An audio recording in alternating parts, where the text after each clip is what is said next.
Thank you very much, Ambassador Shao, for your remarks. The Export-Import Bank of China, EXIM, provided the foundation for the construction of the new Wadadli power plant at Kras.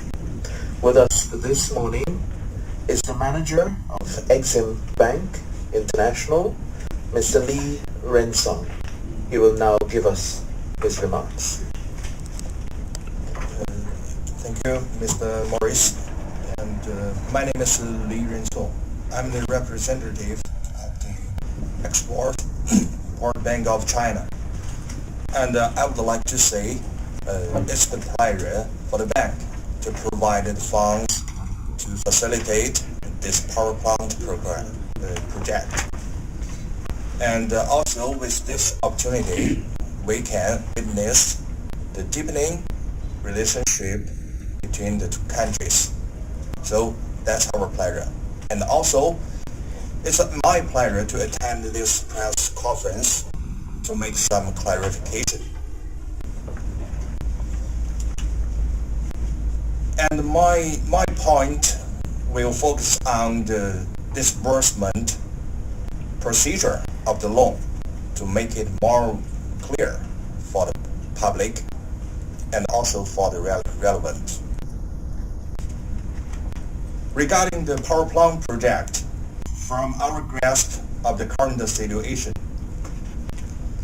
there is no evidence, any evidence can prove that this project has the problem of second-hand equipment, false prices, and so on. The bank has no way to accept any activities of groundless accusation and vicious attacks toward the power plant project and defame China.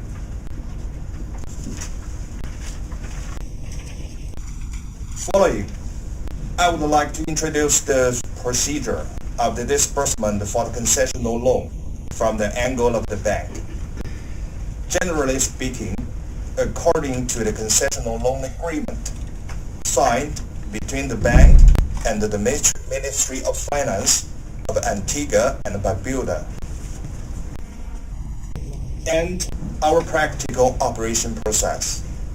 The loan disbursement procedure mainly includes the following steps.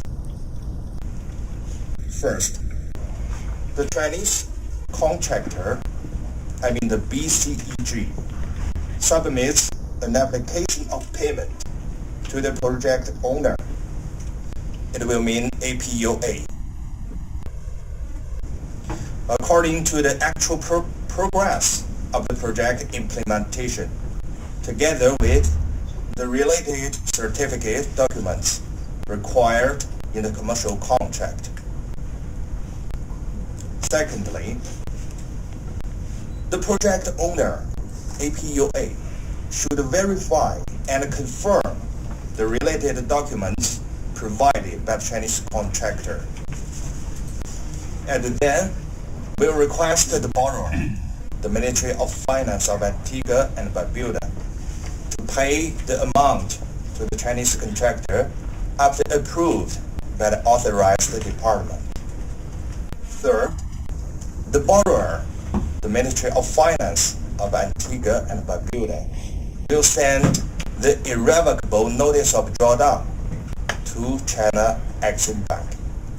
And after recheck or reconfirm and approve the payment documents submitted by the project owner, APOA, to authorize the bank, China Exim Bank, to make the disbursement to the Chinese contractor. Fourth, after receipt of notice of drawdown issued by the borrower, the Ministry of Finance, the China Exim Bank will reconfirm or recheck the related drawdown documents and then make the disbursement directly to the Chinese contractor. Strictly according to the notice of drawdown. And also, the China Exim Bank will supervise the using of the funds in order to ensure that all the loan has been used for this designated project. So that's all the procedures. Up to now, the loan for the power plant project has been disbursed fully according with the site procedure. Under the cooperation between the Chinese contractor, BCEG, and the project owner, APUA, and also under the great support of the Chinese government and the government of Antigua and Barbuda. The project has been built and put into operation. The bank is very glad to see that the equipment provided by Chinese company are running well, and the people of Antigua and Barbuda have used on the power generated by the power plant. So that's all. Thank you. Thank you very much, Mr. Renzong. The construction of the new power plant at Crabs signal a new beginning for APUA. With us this morning is the chairman of the board of commissioners, Mr. Carvis Joseph. It is my pleasure to invite him to give brief remarks. Thank you, Mr. Moderator. Honorable Prime Minister, Ambassadors of China and Antigua's non-resident ambassador, members of the Chinese delegation and the press, good morning. I think it's important for us to establish the processes used in arriving at this plant. And I want to make a distinction between a power plant and engines, because all I've heard about is engines. I haven't heard about a power plant. Engines are not a power plant. Let us establish that. There are a number of other components. There are the auxiliaries, there's the lubrication system, there's the water coolant system, there are the storage tanks, there are buildings, etc., that all go towards making a power plant. And I will speak then to a power plant. As far as APU is concerned, we insisted that we be an integral part of the design of this plant. We work from construction, from excavation of a hole to put a foundation block in, to the completion and examination and the commissioning of the actual engines. APU has asked, and our technicians examined and agreed that the plant will be done, the engines will be built, to our specifications, and the plant will be done to our requirements. So consequently, given the location, we were not prepared to accept a steel frame and a galvanized clad building. We prefer to accept a building that was constructed to meet hurricane resistance standards. So when we're talking about construction, we're talking about a building, as far as we're concerned, and our engineers say is capable of meeting the demands of the worst possible storm that we could imagine. Of course, what we can imagine is not necessarily what we will get, but we can only work on our experiences. That's the first point I'd like to make. The second point I'd like to make is that we insisted our roles in this whole operation were as outlined by the manager from Exim Bank. That is the verification that the technical and construction works that were agreed upon and the schedule of payments that should be made in lieu of the completion of those works were verified. So consequently, Beijing Construction Company, according to the terms of the agreement, made an initial payment for mobilization and getting started. And then there was, by contract, a series of works that were to be completed, and the process of payment went to a recommendation by APUA's engineers that the work specified in the contract was complete, and consequently the Ministry of Finance was now authorized to say to the Exim Bank that Beijing Construction was authorized to collect the money as specified in the contract. So that, in support for what Ambassador Shaul has stated, none of the monies are handled either by APUA or the government of Antigua, but are paid directly on verification that work was completed and the scheduled amounts against the contract for that work could be paid. I wish to make one other point, because this subject of this new power plant has been a subject of political football. Fortunately, I'm not a politician, so I don't need to get into that. But the reality of the social consequences of APUA's role in the process of delivering services to the nation must be addressed. APUA has not been afforded the opportunity to get into any re-energizing of its plants for over 45 years prior to this plant. The last surge and intern investment in the generating capability occurred with Merle's plant on Friars Hill Road, and that is over 40 years ago.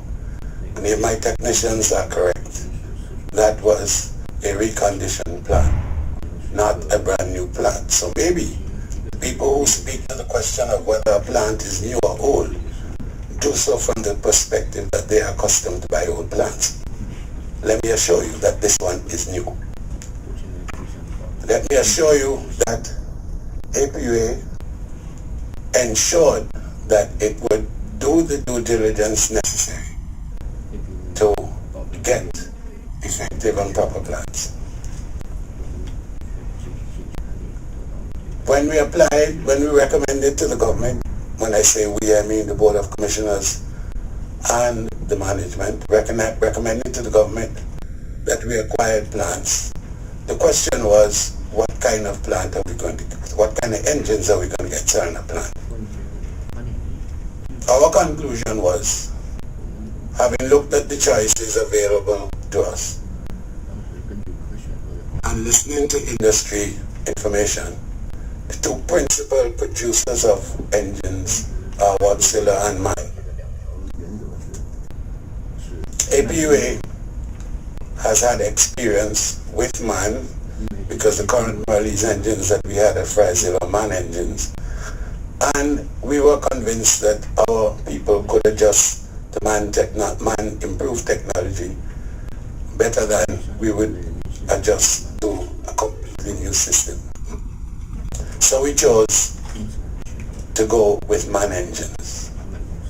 We then said to the MAN representatives for this region, if MAN engines are to be used and they are to be produced in China, who are the best companies that you have? Because MAN has 40 factories. There are 40 factories in China producing engines on the MAN license. We then requested of the MAN representatives to tell us which were the best of the producers. They identified, this was done without knowledge of Beijing Construction, they identified the top three, and in fact, the one that was being recommended to us by Beijing was the same one that the MAN representative in this region had said, if you're going to use any companies in China, use this one. That was the basis of our choice of the manufacturers of the engine. I would also like to make one other input into this discussion, because there is a financial reason why APUA board and management supported the acquisition of new engines. APUA is the only public utilities that I know in this Caribbean region who have minimal to non-generating capacity. call themselves electric utility companies. APUA had been systematically bled of its capacity to be a generator, so that APUA was sidelined to the position of being a distributor, a net purchaser of current. It was the view of the board when we took over, the current board took over in 2006-2007, that for the viability of APUA's electrical capacity to be assured, then we needed to get into the generating business. And why is that? Because when we look at the numbers in terms of what we are paying for energy to private producers, we thought that we were paying out net monies for which we had no interest in terms of ownership of the equipment. And how did we get to that conclusion? When we look at our numbers, if we look at how much we have paid for electricity generation, this does not include the provision of fuel, which we have to do as per contract. Over the last 10 years, we have paid to the sole provider of energy, to APA, $391 million. Plus the cost of fuel, you can understand the net drain on APUA. That $391 million represents capital for amortizing, in the first instance, a 12 megawatt plant that should have become the property of APUA in 2008, having expired its 12 years, but which contract was rolled over in 2003 with the addition of an additional 15 megawatt capacity to take it to 27, and rolled over to expire in 15 additional years. In other words, the first 12 megawatt plant, of which we had a net investment because it was supposed to be a boot operation, which was transferable for $1 at the end of 12 years, suddenly in year 8 got subsumed in a new agreement that carried it for a further 15 years. In other words, we would have paid for that 12 megawatt.